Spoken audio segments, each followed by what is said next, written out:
ಮುಖ್ಯ ಬೇಡಿಕೆ ಏನಿಲ್ಲ, ನಿವೃತ್ತ ನೌಕರರಿಗೆ ಪಿಂಚಣಿ ಕೊಡಿ, ಇನ್ನೇನು ಬೇಡ ನಮಗೆ. ಫಸ್ಟ್ ನೀವು ಪಿಂಚಣಿ ಕೊಡಿ, ಒಂದೇ ಬೇಡಿಕೆ ಈ ಸಲ. ನಾನು ಇಲ್ಲಿ ತನಕ ಒಂದು 3-4 ಬೇಡಿಕೆ ಕೇಳ್ತಾ ಇದ್ವಿ. ಗಳಿಕೆ ರಜೆ ಕೊಡಿ, ಮೆಡಿಕಲ್ ಕೊಡಿ, ನಮಗೆ ಇಂಕ್ರಿಮೆಂಟ್ ಕೊಡಿ, 100% HRA ಕೊಡಿ. ಅವು ಯಾವುದೂ ಬೇಡ, ನಮಗೆ ಬೇಕಾಗಿರೋದು ಇಷ್ಟ.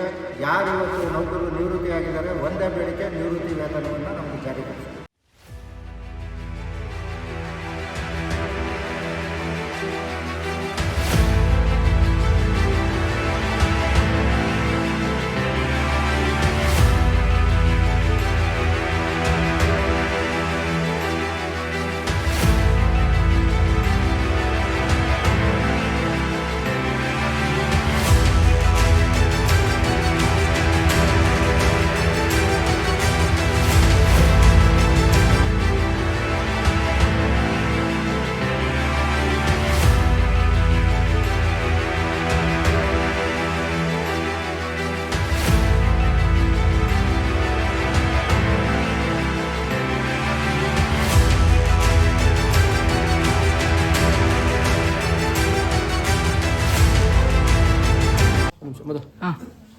ನಾಗರಾಜ್ ಅಂತ ಹೇಳಿ, ಕರ್ನಾಟಕ ದಿನಗೂಲಿ ಕ್ಷೇಮಾಭಿವೃದ್ಧಿ ನೌಕರರ ಸಂಘದ ರಾಜ್ಯಾಧ್ಯಕ್ಷರು. ನಾವಿವತ್ತು ಬೆಂಗಳೂರು ನಗರಕ್ಕೆ ಬಂದಿರೋ ಉದ್ದೇಶ, ಇವತ್ತು ರಾಜ್ಯ ಮಟ್ಟದ ಒಂದು ಸಭೆಯನ್ನು ಕರೆದಿದ್ದೀವಿ. ಸಭೆಯ ಉದ್ದೇಶ ಇಷ್ಟೇ. ಕಳೆದ 30-40 ವರ್ಷಗಳ ಕಾಲ, ದೀರ್ಘಕಾಲ ದಿನಗೂಲಿಯಲ್ಲಿ ಸೇವೆ ಸಲ್ಲಿಸಿರ್ತಕ್ಕಂಥ ನೌಕರರು ಕ್ಷೇಮಾಭಿವೃದ್ಧಿ ಅಧಿನಿಯಮ ಆದೇಶ 2014ರಲ್ಲಿ ಭಾಗಶಃ ಸಕ್ರಮತೆ ಆದರು. ಅಂದರೆ ಯಾವುದೇ ಪೂರ್ಣ ಪ್ರಮಾಣದ ಸೌಲಭ್ಯ ಅದರಲ್ಲಿ ಇರಲಿಲ್ಲ. 14ರ ನಂತರದಲ್ಲಿ ಕಳೆದ 12 ವರ್ಷಗಳಿಂದ ನಮ್ಮ ಸಂಘಟನೆ ನಿರಂತರವಾಗಿ ಹೋರಾಟ ಮಾಡ್ತಾಯಿದೆ. ನೌಕರರಿಗೆ ಇವತ್ತು ಅತಿ ಮುಖ್ಯವಾಗಿ ಬೇಕಾಗಿದ್ದು ಸಾಮಾಜಿಕ ಭದ್ರತೆ. ಸಾಮಾಜಿಕ ಭದ್ರತೆ ಅಂದ್ರೇನು? 60 ವರ್ಷಗಳ ನಂತರ ನಿವೃತ್ತಿ ಹೊಂದಂಥವ್ರಿಗೆ ಯಾವುದೇ ಕೆಲಸ ಕೈಯಲ್ಲಿ ಇರಲ್ಲ. ಅಂಥವರಿಗೆ ಒಂದು ನಿವೃತ್ತಿ ಅವಧಿಯಲ್ಲಿ ಜೀವನ ಮಾಡಲಿಕ್ಕೆ ಒಂದು ಕನಿಷ್ಠ ಪಿಂಚಣಿಯನ್ನು ಕೊಡಿ ಅಂತ ನಾವು ಸರ್ಕಾರಕ್ಕೆ ಮನವಿ ಮಾಡ್ತಾನೆ ಬಂದಿದ್ದೀವಿ. ಹಲವು ಸಂಘಟನೆಗಳು ಕೂಡ ಈ ವಿಚಾರದಲ್ಲಿ ಮನವಿ ಕೊಡುವಂಥ ಕೆಲಸ ಮಾಡ್ತಾಯಿದ್ದಾವೆ. ತಮಗೂ ಗೊತ್ತಿದೆ, ನಾವು ಕಳೆದ ಫ್ರೀಡಮ್ ಪಾರ್ಕಲ್ಲಿ ಬಂದಾಗಲೂ ಮಾನ್ಯ ಮುಖ್ಯಮಂತ್ರಿಗಳು ಕರೆಸಿ ನಮ್ಮನ್ನು ಮಾತಾಡಿದ್ದಾರೆ. ನಿಮ್ಮ ಬೇಡಿಕೆ ಬಗ್ಗೆ ನನಗೆ ಗೊತ್ತಿದೆ ಅನ್ನೋ ವಿಚಾರ ಹೇಳಿದ್ದಾರೆ. ಸನ್ಮಾನ್ಯ ಶ್ರೀ AS ಪನ್ನಣ್ಣ ಮುಖ್ಯಮಂತ್ರಿಗಳ ಕಾನೂನು ಸಲಹೆಗಾರರು ನಮ್ಮ ವೇದಿಕೆಗೂ ಬಂದಿದ್ದರು. ಏನಾಗಿದೆ ಅಂದರೆ, ಎಲ್ಲೋ ಒಂದು ಕಡೆ ನಮ್ಮನ್ನು ಕರೆಯುವಂಥದ್ದು, ಮಾತಾಡುವಂಥದ್ದು, ನಮ್ಮನ್ನು ಆ ಟೈಮಲ್ಲಿ ಸಮಾಧಾನ ಮಾಡಿ ಕಳಿಸ್ತಾ ಇದ್ದಾರೆ. ಬಿಟ್ಟರೆ ನಾವು ಕಳೆದ ಬೆಳಗಾವಿ ಅಧಿವೇಶನದಲ್ಲಿ ಹೋಗಿದ್ವಿ.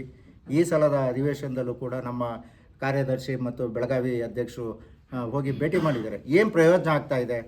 ಎಲ್ಲೋ ಒಂದು ಕಡೆ ನೌಕರರನ್ನು ಹೇಮಾರಿಸೋವಂಥ ಕೆಲಸ ಆಗ್ತಾಯಿದೆ. ಮಾಡ್ತಾಯಿದ್ದೀವಿ. ಇನ್ಯಾವಾಗ ಮಾಡೋದು? ಹೆಚ್ಚು ಕಡಿಮೆ ಈಗ ಕೆಲವರಿಗೆಲ್ಲ 70 ವರ್ಷ ದಾಟಿದೆ. 60 ವರ್ಷ ನಂತರದಲ್ಲಿ ನಿವೃತ್ತಿ ಆದವರು 70-72 ವರ್ಷ ಆಗಿದ್ದಾರಲ್ಲ, ಮತ್ತಿನ್ನು ಪಿಂಚಣಿ ಸಿಗೋದು ಯಾವಾಗ ಅವ್ರಿಗೆ? ಅದಕ್ಕೆ ನಾವು ಈ ಒಂದು ಸಭೆ ಇವತ್ತು ಮಹತ್ತರವಾದ ಸಭೆ. ಇಷ್ಟೇ, ಮುಂದಿನ ಬಜೆಟ್ ಅಧಿವೇಶನದ ವೇಳೆ ನಾವು 2 ಹಂತಗಳ ಹೋರಾಟವನ್ನು ಮಾಡಬೇಕು ಅನ್ನೋದು ಇವತ್ತು ಸಭೆ ನಿರ್ಣಯ ತಗೋತಾ ಇದೆ. ಒಂದು, ಮೈಸೂರಿನ ಮುಖ್ಯಮಂತ್ರಿಗಳ ತವರು ಜಿಲ್ಲೆಯಲ್ಲಿ ಇಡೀ ರಾಜ್ಯದ ಎಲ್ಲ ನಿವೃತ್ತ ಕ್ಷೇಮಾಭಿವೃದ್ಧಿ ನೌಕರರು ಹಾಗೂ ಹಾಲಿ ಸೇವೆಯಲ್ಲಿ ಇರ್ತಕ್ಕಂಥ ನೌಕರರು ಮೈಸೂರಲ್ಲಿ ಸೇರಿ ಜಿಲ್ಲಾಧಿಕಾರಿಗಳ ಮುಖೇನ ಅಥವಾ ನೇರವಾಗಿ ಮುಖ್ಯಮಂತ್ರಿಗಳಿಗೆ ಮನವಿ ಕೊಡುವಂಥದ್ದು.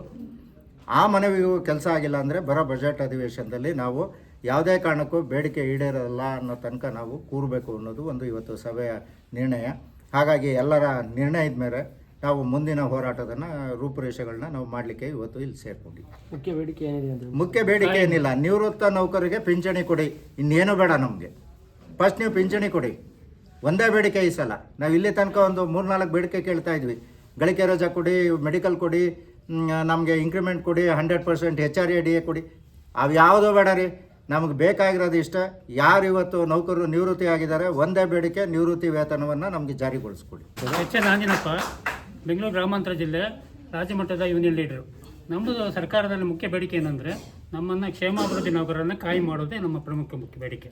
ಅದು ಸರ್ಕಾರ ಈಡೇರಿಸಬೇಕಂದ್ಬಿಟ್ಟು ಮಾನ್ಯ ಮುಖ್ಯಮಂತ್ರಿಗಳು, ಉಪಮುಖ್ಯಮಂತ್ರಿಗಳು ಹಾಗೂ ಸರ್ಕಾರ ಸಚಿವರಲ್ಲಿ ಕೋರಿಕೆಯನ್ನು ಸಲ್ಲಿಸ್ತಾ ಇದ್ದೀವಿ. ಇದು ಪ್ರಮುಖ ಉದ್ದೇಶ ಏನಿದೆ ಅಂದರೆ, ಏನು ಕಾರ್ಯಕ್ರಮದ ಉದ್ದೇಶ ಅಥವಾ ಇದು ಮೀಟಿಂಗ್ ಉದ್ದೇಶ ಅಂದರೆ, ಮುಂದಿನ ಹೋರಾಟದ ಬಗ್ಗೆ ನಾವು ಪ್ರಬಲವಾದಂಥ ಹೋರಾಟ ಮಾಡುವ ಒಂದು ಉದ್ದೇಶವನ್ನು ಇಟ್ಟುಕೊಂಡು ನಾವು ಸ್ಟ್ರೈಕ್ ಮಾಡಬೇಕು ಅನ್ನೋ ಉದ್ದೇಶವನ್ನು ಇಟ್ಟುಕೊಂಡು ನಮ್ಮ ಬೇಡಿಕೆಗಳನ್ನು ಈಡೇರಿಸಬೇಕು ಎಂಬ ಉದ್ದೇಶದಿಂದ ನಾವೆಲ್ಲ ಪದಾಧಿಕಾರಿಗಳು ಹಾಗೂ ನಮ್ಮ ನೌಕರ ಮಿತ್ರರ ಸಭೆ ಸೇರಿದ್ದೀವಿ. ಇದು ನಮ್ಮ ಒಂದು ಪ್ರಯತ್ನದ ಒಂದು ಇದು. ಮುಂದೆ ನಾವು ಕಾಯಮಾಗಿ ಅಂದರೆ ಕ್ಷೇಮಾಭಿವೃದ್ಧಿ ನೌಕರರನ್ನು ಕಾಯಂ ಮಾಡಬೇಕು. ಮೇಯ್ನು 13,000 ನೌಕರು ಇದ್ದಾರೆ, ಕ್ಷೇಮಾಭಿವೃದ್ಧಿ ನೌಕರು, ಅವರೆಲ್ಲ ಕಾಯಂ ಆಗಬೇಕು ಅನ್ನೋ ಉದ್ದೇಶದಿಂದ ಇದು ಪೂರ್ವಭಾವಿ ಸಭೆಯನ್ನು ಸೇರಿರುತ್ತೆ. ನಾನು ಸುಭಾಷ್ ತಂಬೂರ್ಕರ್ ಅಂತೇಳಿ ಈ ಸಂಘದ ಪ್ರಧಾನ ಕಾರ್ಯದರ್ಶಿಗಳು. ನಮ್ಮದು ಒಂದು ಮುಖ್ಯವಾದ ಬೇಡಿಕೆ ಅಂತ ಹೇಳಿದ್ರೆ ನೌಕರರಿಗೆ ಎಲ್ಲರಿಗೂ ಪಿಂಚಣಿ ಸೌಲಭ್ಯ ಜಾರಿ ಆಗಬೇಕು. ಹಾಗೆ ಉಳಿದ ಎಲ್ಲ ನೌಕರಿಗೂ ಖಾಯಮಾತಿ ಕೊಟ್ಟು ಪಿಂಚಣಿ ಸೌಲಭ್ಯ ಜಾರಿ ಮಾಡಬೇಕು. ಈಗಾಗಲೇ ನಾವು ಒಂದು ವರ್ಷದ ಮೇಲಾಯಿತು ರಾಜ್ಯದ ಎಲ್ಲ ಸಚಿವರುಗಳಿಗೆ, ಶಾಸಕರುಗಳಿಗೆ, ವಿಧಾನ ಪರಿಷತ್ ಸದಸ್ಯರುಗಳಿಗೆ ಎಲ್ಲರಿಗೂ ಕೂಡ ಮನವಿಯನ್ನು ಸಲ್ಲಿಸಿ ಸಾಕಾಗಿ ಹೋಗಿದೆ. ಮತ್ತು ನಮ್ಮ ನೌಕರರು ಎಲ್ಲರೂ ಕೂಡ ನಿವೃತ್ತಿ ಅಂಚಿನಲ್ಲಿ ಇದ್ದಾರೆ. ಇನ್ನು ಕೆಲವೇ ಒಂದು 4 ವರ್ಷಗಳಲ್ಲಿ ಅಂತ ಹೇಳಿದರೆ ಒಂದು 90% ಎಲ್ಲ ನೌಕರರು ರಿಟೈರ್ಡ್ ಆಗ್ತಾ ಇದ್ದಾರೆ.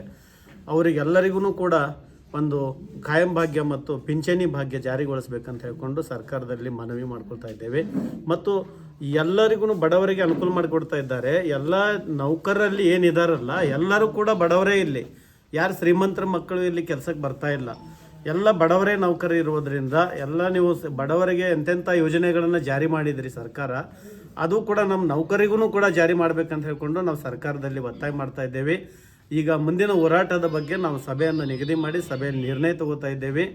ಇದು ಯಾವುದೇ ಕಾರಣಕ್ಕೂ ಜಾರಿಗೊಳಿಸಲಿಲ್ಲ ಅಂತ ಹೇಳಿದರೆ ನಾವು ಉಗ್ರ ಹೋರಾಟದ ಮುಖಾಂತರನೇ ನಾವು ನಮ್ಮ ಬೇಡಿಕೆಗಳನ್ನು ಪಡ್ಕೊಳ್ತಾ ಇದ್ದೇವೆ. ಇದನ್ನು ಸರ್ಕಾರ ನಮಗೆ ಮಂಜೂರು ಮಾಡಿಕೊಡ್ಬೇಕಂತ ಹೇಳ್ಕೊಂಡು ಸರ್ಕಾರದಲ್ಲಿ ವಿನಂತಿ ಮಾಡ್ಕೊಳ್ತಾ ಇದ್ದೇವೆ.